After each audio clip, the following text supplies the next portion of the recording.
रामचंद्र जी को 14 वर्ष का वनवास हो गया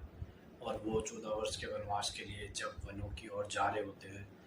तो पूरी की पूरी जितनी भी वहाँ की प्रजा होती है अयोध्या की, वो राम जी के साथ साथ चल देती है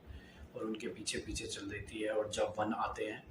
तो राम जी देखते हैं कि उनके पीछे एक बहुत ही बड़ी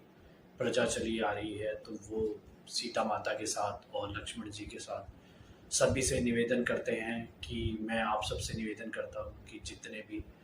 नर नारियाँ हैं और बच्चे और बूढ़े हैं वो सब वापस चले जाएं और वापस जाके अपना घर बार संभालें और अपनी प्रियजनों को संभालें, ताकि मेरे जाने के बाद यहाँ पे कोई भी किसी भी तरह का ऐसा माहौल ना हो जिससे सब दुखी रहने लग जाए। तो राम जी ये कह के कि सब नर नारियाँ, सब बूढ़े बच्चे, औरतें, माताएं, पिता सब अपने वापस चले जाएं और अपना प्रियजनों को संभालें और अपनी जनता को आपस में संभालें ताकि किसी को दुख ना हो। उसी बीच में एक समाज और भी था जिसे किन्नर समाज कहा जाता था। ठीक है, किन्नर समाज जिन्हें आज की डेट में हिजड़ा समाज भी बोला जाता है और अलग अलग नामों से इन्हें बुलाया जाता है। तो राम जी इस समाज के बारे में कुछ भी कहना उस समय भूल गए और हुआ ये कि राम जी जब रावण से युद्ध जीत जाते हैं और 14 साल पूरे कर देते हैं और अयोध्या की तरफ वापस आते हैं तो वो देखते हैं कि वो समाज जो था, किन्नर समाज जो था, वो वहीं का वहीं था। उनमें से काफ़ी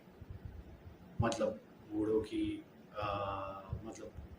हत्या भी हो गई थी। हत्या का मतलब है कि वो इतने कमज़ोर हो गए थे कि उन्होंने प्राण त्याग दिए थे। जो बच्चे थे वो बड़े हो चुके थे और जो भी मतलब वहाँ पे उस तरह का समाज बचा हुआ था वो काफ़ी कमज़ोर हो चुका था। तो राम जी आते हैं और देखते हैं और उनसे पूछते हैं कि आप वापस क्यों नहीं गए। तो किन्नर समाज उन्हें बोलता है कि आपने सभी औरतों, पुरुषों, नर नारियों, बूढ़े बच्चों सबको जाने के लिए बोल दिया, लेकिन आपने किन्नर समाज को कुछ नहीं बोला। तो राम जी को लगता है कि ये तो बहुत ही बड़ी गलती हो गई कि मैंने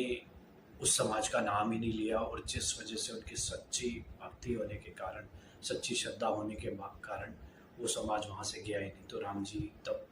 उनसे माफ़ी मांगते हैं और बोलते हैं कि मेरे से एक बहुत बड़ी गलती हुई है कि मैं इस समाज को भूल चुका था और उसकी वजह से मैं उन्हें कोई भी निर्देश नहीं दे पाया, कुछ भी उन्हें बता नहीं पाया और आप सब यहाँ पे मेरा प्रतीक्षा ही करते रहे इतने सालों से। तो मैं आप सबकी इस प्रतीक्षा से और इस भक्ति से बहुत ही ज़्यादा भावुक हूँ और बहुत ज़्यादा खुश हूँ। तो इसलिए मैं आप सबको एक वरदान देना चाहता हूँ, एक शक्ति देना चाहता हूँ कि